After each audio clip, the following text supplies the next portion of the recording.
ว่างเขินเลยอ่ะ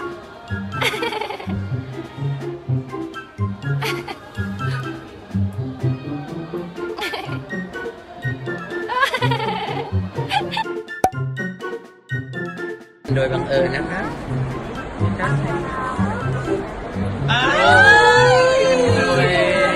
ชอบสาวแต่เด็กเลยนะยังไงฮะคุณแม่ยังไงคุณแม่ยังไงคุณแม่ดู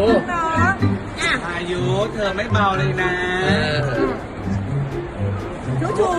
ชอบคนนี้ติดเปล่าได้ดูอะไรคะน้องอะไรคะ